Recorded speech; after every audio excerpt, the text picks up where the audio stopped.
Hi అండి, welcome to our channel. చూసారు కదా, పండుమిర్చి అండి. పచ్చళ్ళు పట్టే సీజన్ వచ్చేసింది. అందుకని చెప్పేసి నేను ఇక్కడ 1 కేజీ పండుమిర్చి తీసుకున్నాను. చూసారు కదా, ఇవి చాలా గట్టిగా, ఇంకా కాడలు కూడా మనకి చాలా ఫ్రెష్గా ఉన్నాయి అనమాట, గ్రీన్గా. అలాగే గింజలు కూడా చాలా ఎక్కువ ఉంటాయి, వాటర్ కూడా ఎక్కువ ఉంటుంది. స్టార్టింగే తీసుకుంటే పండుమిర్చిని చాలా బాగుంటుంది అనమాట పచ్చడి. అందుకు కావాల్సినవి మనకి కేజీ పండుమిర్చి, అలాగే 200 గ్రాములు చింతపండు శుభ్రంగా క్లీన్ చేసుకొని ఒక 10 నిమిషాలు ఎండలో ఆరబెట్టుకోవాలి. ఆ తర్వాత మనకి ఒక 40 వెల్లుల్లి రెబ్బలు, ఇవి కూడా మనము పొట్టు తీసుకొని ఇలా చక్కగా పెట్టుకోవాలి. ఆ తర్వాత 2 టేబుల్ స్పూన్లు ఆవాలు, అలాగే 2 టీ స్పూన్లు మెంతులు, తర్వాత 200 గ్రాములు ఉప్పు.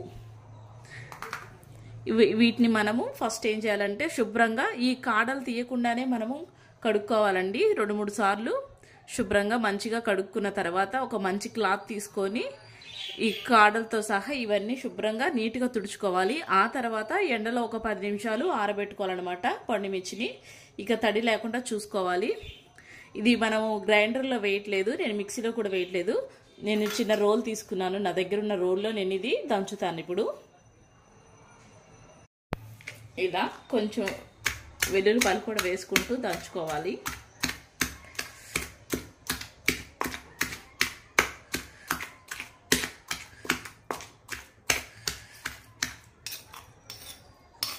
చేతితో అంటే మంట పుట్టిద్దని స్పూన్ పెట్టుకున్నాను.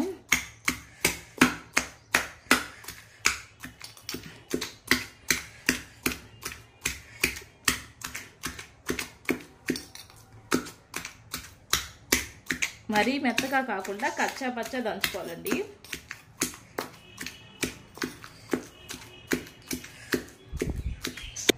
సరే, మనం రుబ్బేసుకున్నాము. ఇప్పుడు మనము పొడి చేసుకున్న ఆవు పిండి, మెంతి పిండి కూడా దీంట్లో పచ్చడిలో కలిపేద్దాం. మినిమం నాకు 2 గంటలు పట్టిందండి ఈ పచ్చడి ఈ చిన్న రోట్లో దంచడానికి.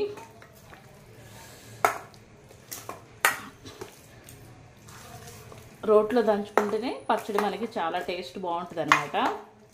ఓకేనా? తడి లేకుండా చూసుకోవాలి. పచ్చడి వేసుకునేటప్పుడైనా పొడి స్పూన్లు అలా పొడివే పెట్టుకోవాలి, తడిగా ఉన్నవేవి వాడకూడదు. ఓకేనా? ఉప్పు, అలాగే చింతపండు, వెల్లుల్లి అన్నీ పర్ఫెక్ట్గా సరిపోయినాయి మనకి. దీన్ని మనము ఒక సీసాలో స్టోర్ చేసుకుందాం. ఇప్పుడు ఇలా ఒక గాజు సీసా తీసుకున్నాను. మనకి పచ్చడి సంవత్సరం అంతా ఉంటుందండి, అస్సలు పాడవదనమాట.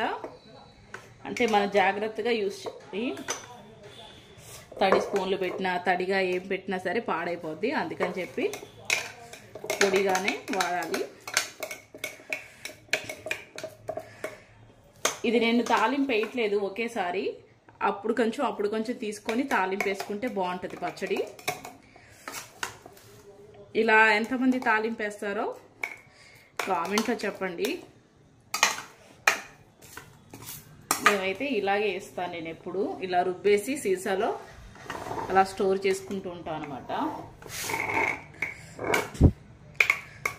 చూసారు కదా, ఇది నేను సీసాలో పెట్టుకున్నాను. మనకి సంవత్సరం అంతా ఉంటుంది ఈ పచ్చడి. అలాగే గట్టిగా మూత పెట్టుకొని, అసలు గాలి అనేది వెళ్ళకూడదు లోపలికి. ఇది పెట్టుకొని ఒక చోట చాలా జాగ్రత్తగా పెట్టుకోవాలి పచ్చడిని. ఇంకా ఈ మిగిలిన పచ్చడిని మనం తాలింపు వేసుకుందాము.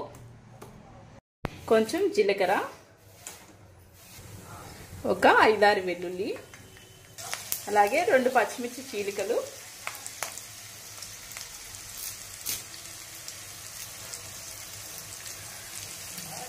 ఒక 2 రెబ్బల కరివేపాకు.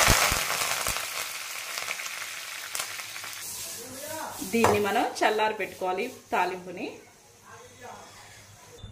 ఇప్పుడు ఈ చల్లారిన పోపులో కొంచెం పచ్చడి తీసాం కదా, దీన్ని పెట్టుకుందాము. దీన్ని వేసుకొని